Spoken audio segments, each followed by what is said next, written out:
Why they gotta do that? Why they gotta do that? Can y'all tell me that? Hey everybody, welcome back. It's me, Rosalie. Welcome to the Ultimate World Music Reaction Channel. Diving into something brand new. Never heard of this artist, but I want to check out an artist named Stonebwoy. Stonebwoy, pronounced Stonebwoy, but spelled Stone, Bwoy, is Ashamayan from the greater Accra region of Ghana. Born in Ashamayan, began making music in his early school days, realized his talents and abilities as a lyricist and scriptwriter, remembering writing and acting drama pieces as far back as the fourth year in primary school. That's how far back he remembers his art going. And I want to check out his song, More of You. Over 500,000 views, put out a month ago, over 600,000 subscribers. And I am so sorry, I don't remember who suggested this. All right, guys, let's check it out. Here we go.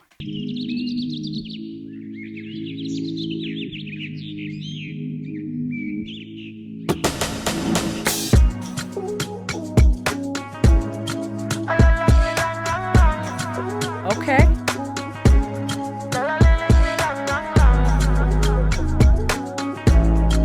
Happening.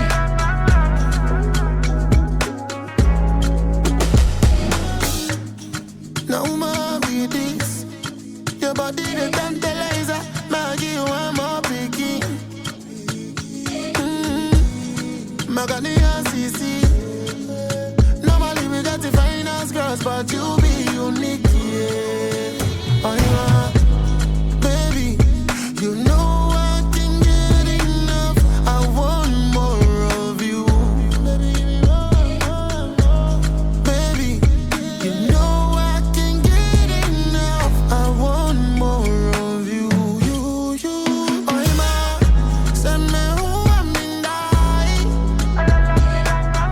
Send me who I'm in die. Real quick, he says in the beginning, well, more of you, Emily Sande. That's also an artist, a big singer. And it's interesting. I wonder if she's featured in here. We'll see. Song by Emily Sande and Stonebwoy. Okay. Nice. Emily Sande is from the United Kingdom, Sunderland, United Kingdom. She was born in Sunderland and raised in Scotland. Okay.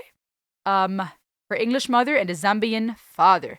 Yeah, she's a singer, songwriter, amazing singer, vocalist. I've covered a song of hers before. I love it. But I love this vibe. It definitely has those rhythmic elements that are easy to dance to. Send me who I'm in die. Send me who I'm in die. You give me one thing, baby, never put me by the long thing. Girl, I wanna give you all my things, and I woulda never do you wrong. I like the animations. Baby, make you wrong things in your direction. I'm pointing because you bring me more anointing. For you be the one I'm longing.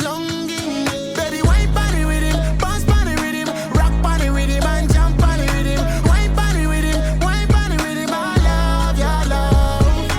Wine party with him, bounce party with him, rock party with him, and jump party with him. Wine party with him, wine party with him. I love your love. Why they gotta do that? Why they gotta do that? Can y'all tell me that? It's animation. It's a cartoon. Y'all gotta just, come on. Why we gotta bring that in? The apple was interesting, right? It was weird at first because it looked like these two men who were not clothed somewhere up in the jungle, somewhere in the woods, up in nature. And then, this pants and shirt that was hanging on the tree. And now he's wearing that turquoise blue clothing. And now we got these females dancing and him walking and an apple, which is interesting because, chances are it wasn't an apple in the Garden of Eden, the forbidden fruit. But a lot of times it's portrayed as such in the stories. And so it's interesting to see this female dancing, him sitting there on this throne chair, and this woman walking away, and now there's an apple, right? Is this idea of seduction? There's elements that are interesting because it talks about anointing more of you, and those are elements you would find in certain Christian worship songs. This idea of wanting more of God, longing for the Spirit of God to touch us, right? The apple, this idea of the sin or the forbidden fruit, but this, to me, is more obviously a love song, right? Wanting more of this beloved woman. And so it's interesting to have those elements. Baby, you know I can get enough. I want more of you.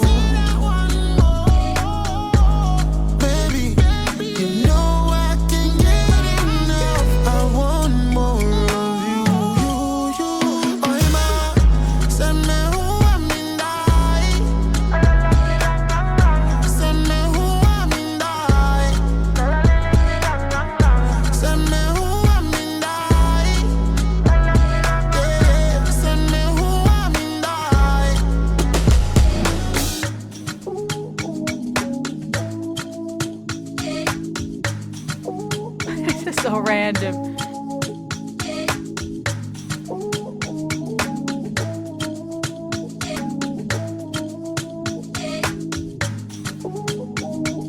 It's catchy. Even ooh, ooh, ooh, ooh. Right? Like it's easy to sing along to. Okay, all right. So when we look at the lyrics, cute track, catchy and cute.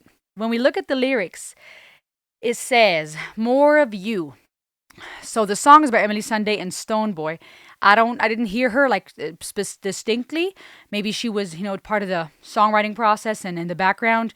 Baby, when the sun goes down, promise me you'll come around. I've been waiting for you all day long. I swear you're something like my favorite song.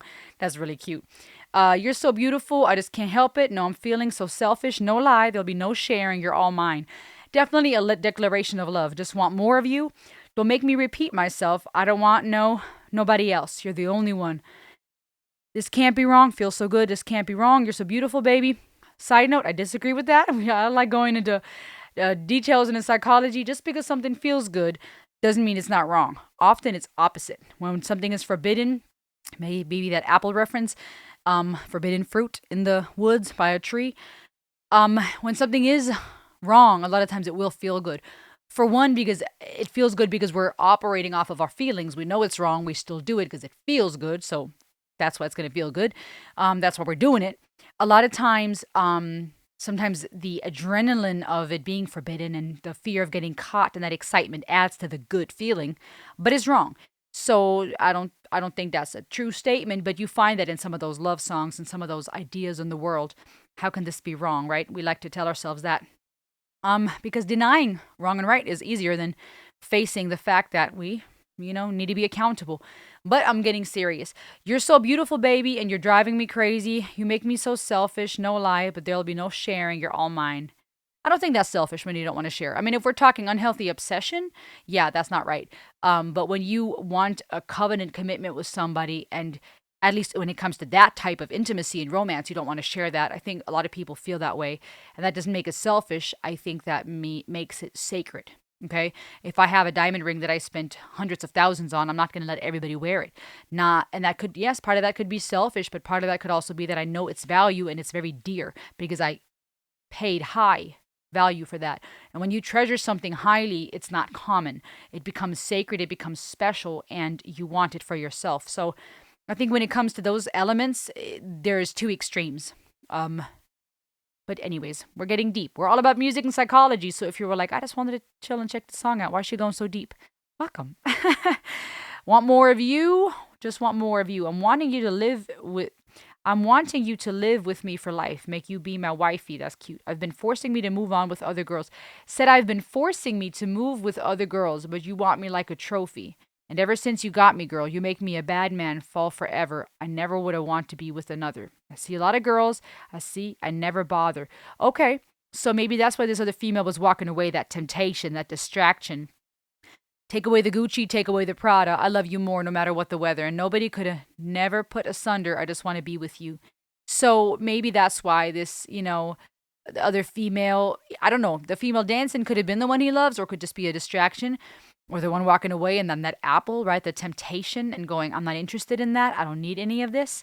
This was put out, when was this put out? Not long ago, a few months ago. And he's singing about, I don't want no Gucci or no Prada. Take away the Gucci and the Prada, which is interesting because in Meghan Trainor's recent song where she is like, I could put my Gucci on. I could wear my Louis Vuitton, but even with nothing on, I made you look. I made you look. I don't know.